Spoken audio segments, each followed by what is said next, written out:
Streets don't love nobody. Gotta find a new route to make it out, man, cause streets don't love nobody. Used to think it was all good, but I found out the hard way. Streets don't love nobody. Used to think the streets was all I knew, but streets don't love nobody. Nah, streets don't love nobody. Yo, Hey, what's going on, y'all? I'm Vince, I'm Var and we're back with another episode. of Reality Poets TV. And this is a special episode, being that it's Spinal Cord Awareness Month. We have a special guest, good friend of Open Doors, good guy. Alex, you want to introduce yourself? Tell them who you are, what you do. Yeah, definitely. It's a pleasure to be here. Thank you, fellas, for inviting me. So my name is Elegudin. The question of who I am and what I do is complicated in the sense that I do a lot of things in life, try to stay busy. But technically, I am an attorney, and kind of my full-time job is I work as an attorney at Advocates for Children, which is a nonprofit law firm that helps kids with disabilities, in the Department of Education secure special education services. But at the same time, I've been a disability advocate and kind of running Wheeling Forward, which is an organization that me and a couple of friends co-founded pretty much 10 plus years ago, just trying to help people with spinal cord injuries. And also, it's a passion project. We all have full-time jobs where we kind of do the work across various different programs that we'll talk more about. So, even though I'm like an attorney and recently within the last few years got married and all kinds of things, I've pretty much dedicated my life to disability advocacy in one way or another. I spent many years in government. I was the head of accessibility at the New York City Taxi Limousine Commission. Then I was the head of accessibility at the New York City MTA. So have been around and have seen too much ugly stuff in terms of our world not being as friendly or accessible as it should be to folks with disabilities. But that's a little bit about kind of how I got here. All right, cool. So how did you become paralyzed? Share about your experience, whatever you're comfortable sharing. Yeah, definitely. I was hurt 20 years ago, October 2003. I was a student in college in Pittsburgh. I was driving back. I was a passenger in a car. We were driving back after mid-semester break. I had been visiting my family in Brooklyn, and a deer came onto the road. We hit the deer, but we were on the Pennsylvania Turnpike, which is a big highway, obviously. And because of the deer, we lost the tire off the car.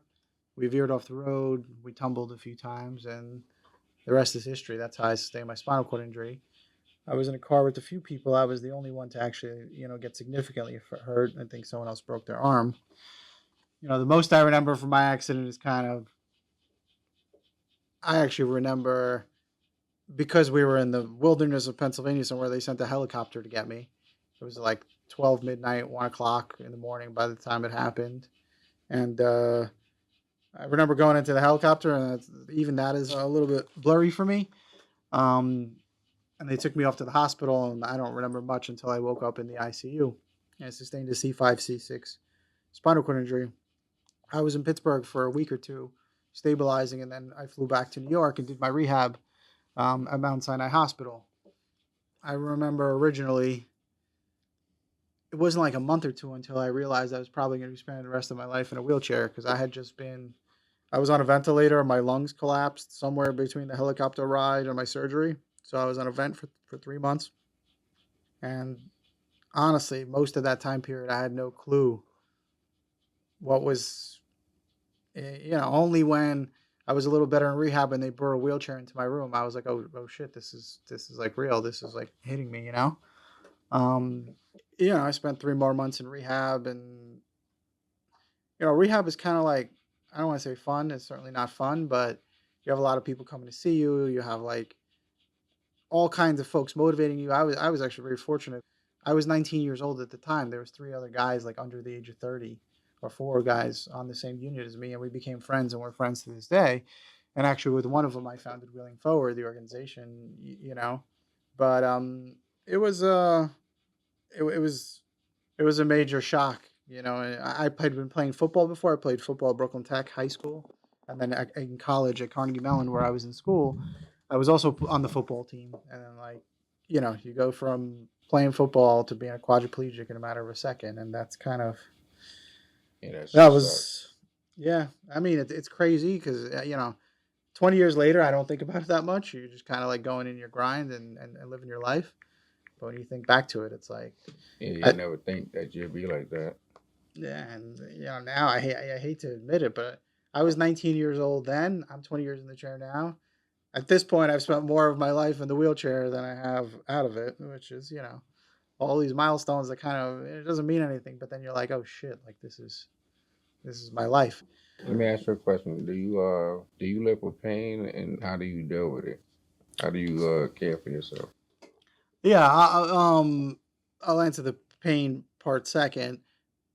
From a very early stage, I've always had home care. I have home attendants. Someone helps me up in the morning. Someone helps me go to bed at night. I've had that for literally 20 years since I got home. Originally, why I was fortunate, the difference between being in a nursing home or not. While I was in rehab for 6 months, my dad had owned a house in Brooklyn. It was not accessible, but in those 6 months of time, he put in like, ramps and made it all accessible so I could go home. And I spent the first 5 years with my dad living in his house, even though I still had home care and people coming to help me, but I was living in his house. Right. 5 years after that, I moved out on my own. I had finished college, I had finished law school. I was finishing law school somewhere around then. Maybe I was still in law school, but I got my own place. I moved out into it, and I've had that ever since. Even now, a few years ago, I got married. I have a 1-year-old little baby at home, but I still have my care has always been done by home attendants, and I've been on Medicaid, because that's the most efficient way to get the help for 20 years. They help me with showering, the whole gamut. I mean, I'm pretty independent. I can drive, work on my own, use a computer. But then when it comes to cathing, bowel, bladder, all this kind of stuff, I need help just like any other quad. Right. In terms of the pain, I will say my first few years, I had very bad pain in my arms. Like from wherever the injury happened, wherever in my neck I broke, my hands were on fire for a few years. I just felt like Like burning nerve pain. pain. Yeah, nerve Mm. pain in my wrists, up my arms, through here. I will say after a few years it kind of dubbed down. I mean, even right now, if I touch like certain parts of my hand, it feels like pins and needles. Like, like if you took your arm and you twisted it in two directions, you get the pins and needles. Do you still feel it? It's much less now. Now it's only like if I'm touching it, it like hits for a bit. Like my wife gets on my case because I don't wash my hands that much because when I run the water on my hands, it actually burns. So I don't like to Okay. do it. You got to do it once in a while because hands get too dirty. But Right. I still feel it. But it's more of a it's gonna be triggered. I'm like not like all day in pain anymore. And even my legs only once in a while because on months or usually it's monthly when my spasms are so strong, the spasms just cause pain because it like tightens your whole body up. Yeah. But I will say, for whatever reason, I'm very blessed. My pain got better over time, not worse. Kind of just like the nerves. I don't know if it's a good thing, but the nerves calm down. Mm-hmm. Yeah, and what I know you say you drive. What inspired you to start driving or learning how to drive and get that independency back? From the moment that I was kind of hurt, I felt like I was just a man on a mission to get my independence because I was like living by myself in school and college. And then in less than a second, I'm back with my father. My father was great, obviously, but I was just on a mission to figure out a way to be out on my own, to drive. I still remember, it's funny, I was learning how to drive. I took some lessons in Brooklyn and I had a couple $1,000 saved up and I bought like a super old rinky dink Dodge Caravan. I mean, this thing was ancient, but I was like, my first car, I'm probably going to beat it up. I don't care. And like, I remember my mom when I was going to first like drive on my own, coming out, standing in front of the car. No, you can't do this. My mom was all flipping out. This is a bad idea. There's only going to go bad. Why are you doing this? And I'm like, Mom, with or without you, this vehicle's going forward. And I remember like 2 weeks later, my mom coming in and being like, can you take me to the mall? And I'm like, exactly. It's kind of like how it was always with your parents. They're worriers, right? That's what parents Yeah. do and whatever, but you got to do your thing. And I knew that if I was going to achieve anything, I needed to drive. It's very hard to get around the city. And I was right on the border. You know, I had my arms have gotten a lot stronger, but my arms were like much weaker at the time. I was on the border of what I believe, like, you know, sometimes you don't have enough arm function to drive. You can't drive. You know, I had just enough, even though like I can't open my hands or do whatever. And honestly, it seemed like another quad driving, and I was like, shit, that's what I'm doing. You know what I mean? If he can do it, I can do it. And it took me, because I had driven before, it took me about 10 or 15 lessons. I probably didn't need that many, but I did them anyway. You know, you just need the lessons, and then just go to Floyd Bennett Field, go to some big parking lot and practice on your own, and good to go. But driving has been a game changer. Look, I'm very blessed in that when you have a car, you want to go somewhere, you go outside and you go. Unfortunately, in this world that they call New York City, many people use wheelchairs. You know, got to call a day in advance. Got to plan if you're gonna even go use the transit system. You got to leave 2 hours because you got to reroute a route. So I'm very fortunate. It was a game-changing aspect of my life. I heard you mention that you have a wife and kids or whatever. How is it being disabled in a relationship? You know, it's about finding the right person. At the time that I was injured, I had a girlfriend. This was 20 years ago. And we were very serious. We've been dating for like 2+ years. And I honestly, at the time, thought maybe she was probably possibly the one, even though I was 19 years old, you know, whatever. At 19, you believe what you believe. And, you know, this accident happened. And on one hand, she was there for me. She was a great person. But like things started getting rocky. You know, the disability is no joke. It changes the dynamic. But, you know, without getting into the gory details, like, it just didn't work out for us, you know? Nobody did anything wrong. It's just a traumatic event. And she had her views. I had mine. We were trying to keep the relationship normal, but nothing was normal. I was like freaking paralyzed, you know? Mm-hmm. And it just became too much. But then I dated 15+ years, and it took me, me and my wife have been married 3-4 years now. It took me another 15 years to find someone else. And I will tell you, in that time, I dated, you know, had semi-serious relationships 4 or 5 times. And some people, there's 2 things that I think when you're like dating folks.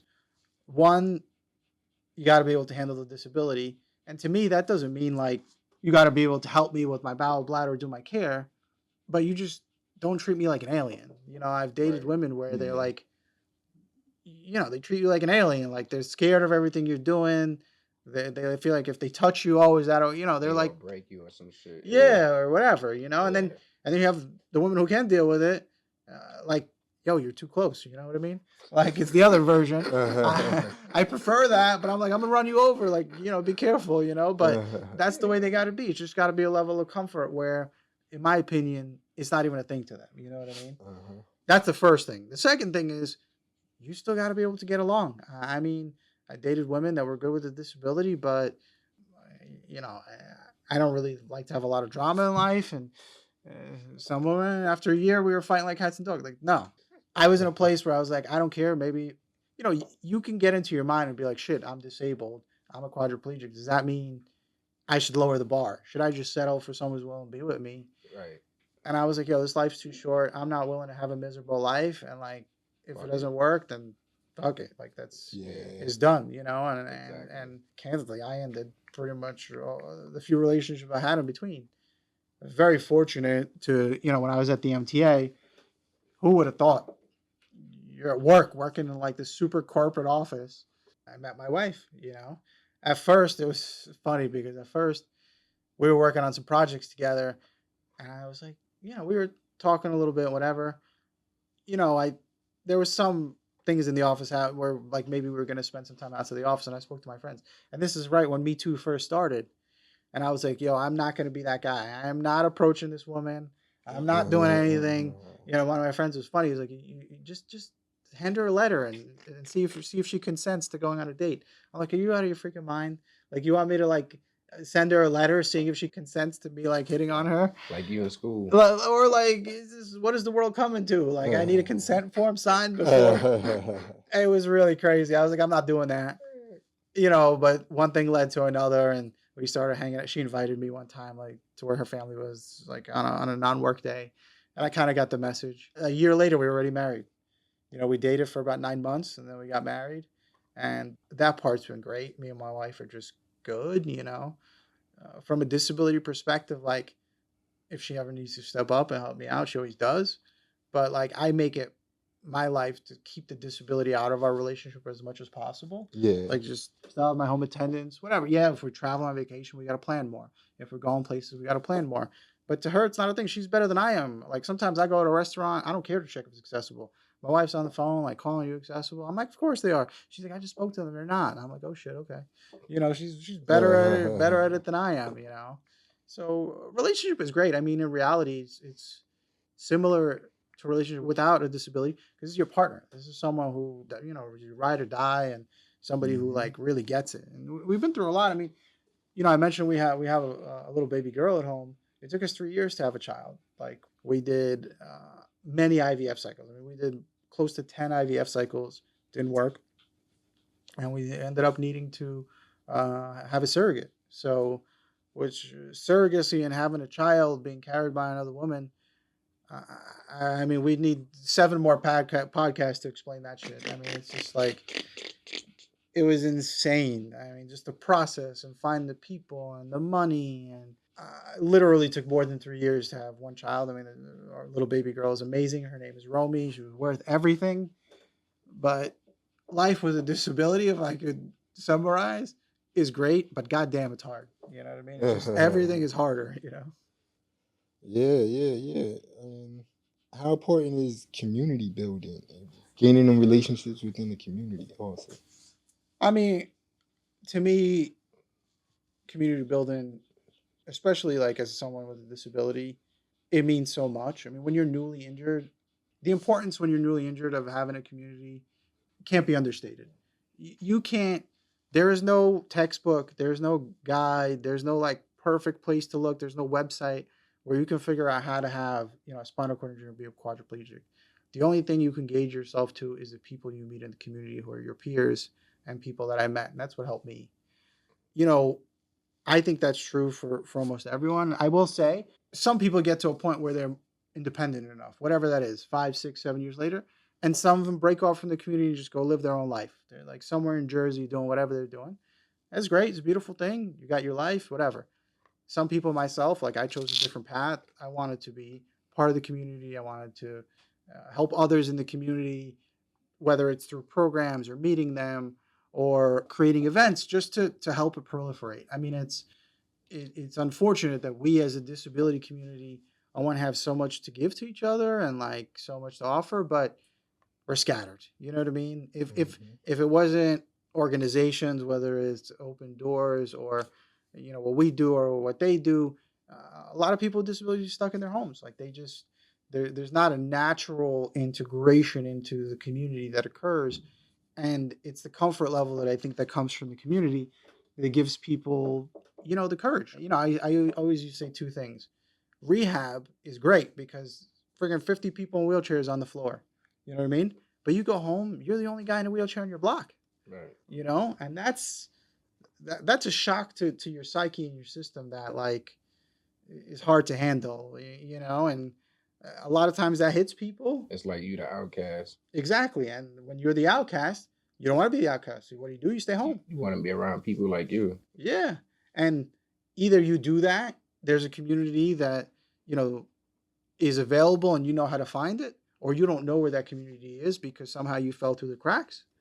And then you're just home, you could be home. I've known people who stayed home like that for 2 years because they were just, they came home, they went to a deli, somebody made a stupid joke and they're like, well, I'm not going out no more. Screw these people.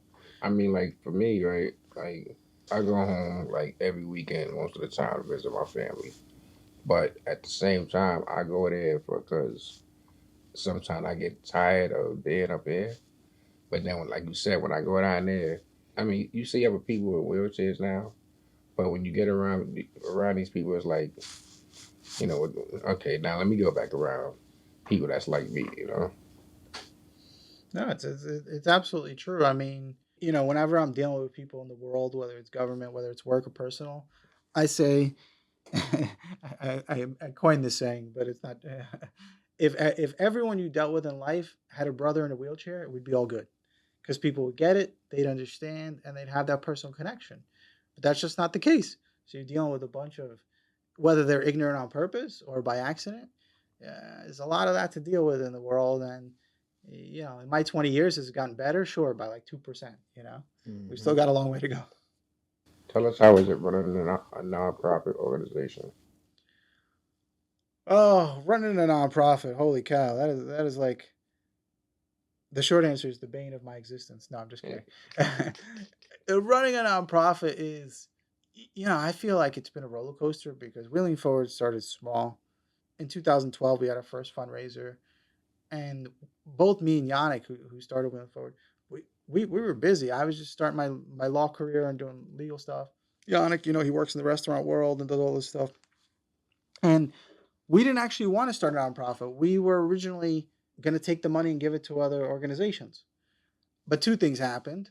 One was we raised more money than we thought. At our first fundraiser, we raised like 20, 30 grand, which at the time we were like, holy shit. And two, I wanted the money spent on certain things. For example, there was like a couple of folks I knew in nursing homes at the time didn't have wheelchairs, right? It's not a Kohler situation because, Right. you guys get wheelchairs here, but other nursing homes, you got nothing. And I was like, look, I want to use some of this money with some other organizations. We'll buy wheelchairs off eBay and we'll deliver it to these guys, At least they have something to get around. And I spoke to a couple of orgs, like, it's a lot of liability. I don't want to do it. Or like I spoke to another org.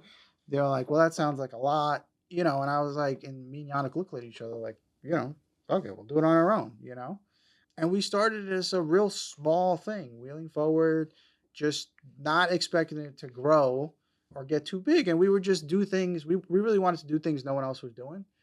Not because we wanted to so much be different, but we wanted to fill areas of need that like no other organization was stepping into. And look, in the last 10 years, we've given out more than 400 or 500 wheelchairs, power chairs, manual chairs. Now, anytime someone needs a wheelchair newly injured or from most NYU, Mount Sinai, Bellevue, even some of the Jersey rehab hospitals, they call us, But I say this to say that was how it started, and then it grew from there. I mean, we were fortunate. Second year of our organization, we fundraised 100,000, and then by the third year, it was like 300 and 400. And by the time 2019 came around, when we had the Access Project, we had all these facilities. Our budget was over $1 million. And like, on one hand, we were super fortunate to experience the growth.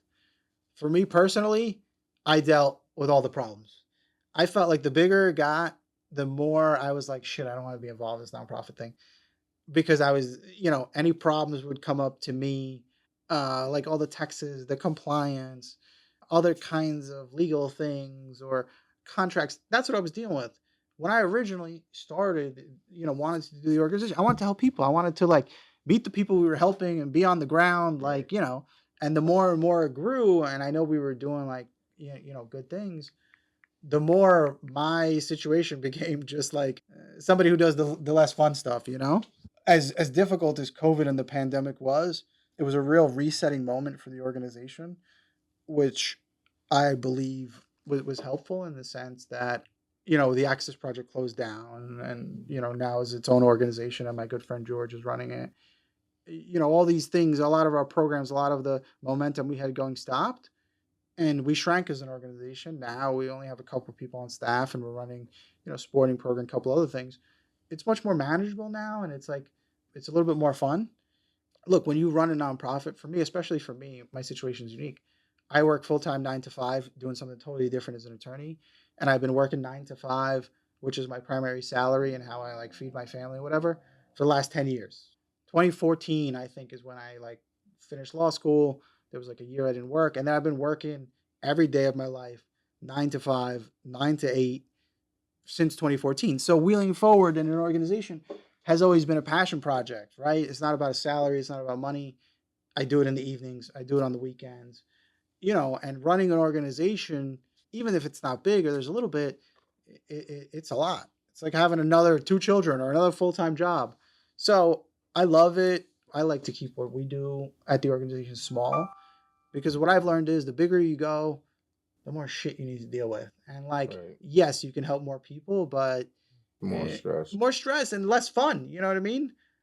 I didn't sign up to be the guy dealing with the problems. I wanted to be the guy like handing off the wheelchair, So don't get me wrong. It's been a beautiful thing. It's been a beautiful ride. But one thing I learned is like, we used to have a board of directors of 12 people, and everyone had a damn opinion. Half the people weren't doing nothing.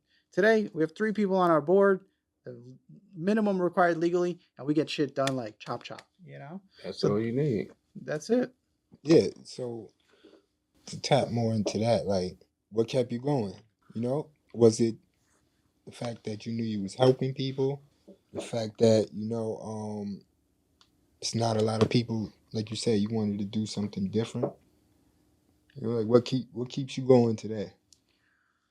I'm gonna go back in time to answer this one. What planted the seed in me to help, to even want to help people, is actually Goldwater, and specifically Goldwater.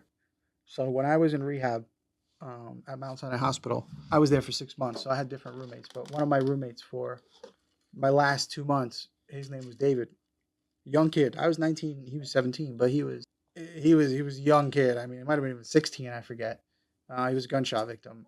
And I was super fortunate. Like, my family's coming, friends were coming, and not a lot of people came to visit him, and I was like, man, we try to, buy him food anytime we get lunch or do whatever and do what we can.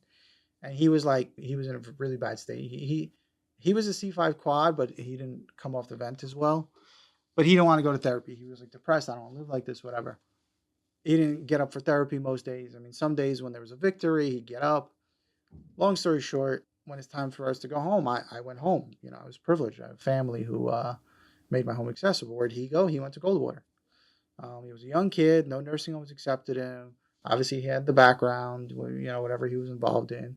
He went to Goldwater. So I hadn't seen him for a few months because I came home and I was still in bad shape. But as soon as I got good enough, I didn't even have his phone number. I just came to Goldwater and I gave his name because I knew it's where he came. And they gave me his room number and I came in. And he was here. This was a couple months after I got hurt. And there's nothing I could do for him. I was barely doing shit for myself at the time. But I would just come and talk to him. And, a friend came by. We bought him some plants for his room. Try to motivate him to get out of bed. Feel better. Yeah, just be someone. I mean, he was one of the people that this happens to that falls through the cracks and is lost. And it's just in some room, in some nursing home that nobody ever hears about. Mm-hmm. And about 6 months later, I had come to see him a few times, and I didn't know shit about advocacy. I don't know anything about anything. I was just coming by to come by. We'd watch TV together. We'd do whatever. One day I show up, and he's not there. Dave's not in his room. I go to nursing station. I go, what's going on? And finally, somebody tells me he passed away last week. And I was like, I was mad. I was like, what do you mean he passed away? The kid was 19. He didn't have any terrible wounds. What happened? They're like, well, it was in the middle of the night, whatever. I started asking the nurses. I started asking everyone. And, to this day, I never got the full answer because, when someone dies in cold water, you never really know why. Right. But if you ask me, if I had to bet $1 million, he was still on a vent. He wasn't on the vent full time, but he still had a trach. And even I saw sometimes where he'd have a lot of mucus and you're calling the damn push button come and it takes him forever. No one comes forever. He's choke on that shit. And I am, again, I don't have hard solid proof, but if you ask me today, he died choking on his own mucus because he was probably ringing the bell and no one came by. And next thing you know, I can believe that because Yeah. that damn shit happened to me a couple of times, especially in Goldwater. And why I share that story is that was my first experience to this shit is fucked up. It's bad out here. You know what I mean? It's like, sure, I got it okay, and I'm recovering and I'm doing my thing, but young kids are just dying out here because they don't have care. And I was like, if he went home and he would have had a home attendant at home and he would have went a different path, that would have never happened, right? That doesn't happen if he's not in an institution like that. And that really planted the original seed in me to be like, I got to do something. I don't know if I can solve all the nursing home issues or all the other issues. To your point of how do I keep going, anytime you hit a roadblock, whether it's you're helping someone in nursing or you're helping someone with some landlord nonsense or you're fighting for this or that, I do think back a lot to that situation. It's planted in my mind and my heart. That cannot happen to people. And that means it's not about you. It's not about quitting or you're frustrated or you're tired of doing this for the 10th time over. It's about kind of getting to the finish line. It's competitive to me too. Like, I find it a challenge to help someone, just the same way someone wants to win a football game or someone wants to win whatever. In my mind, I'm like, no, this is just a bad quarter. You know what I mean? Next quarter is gonna be better.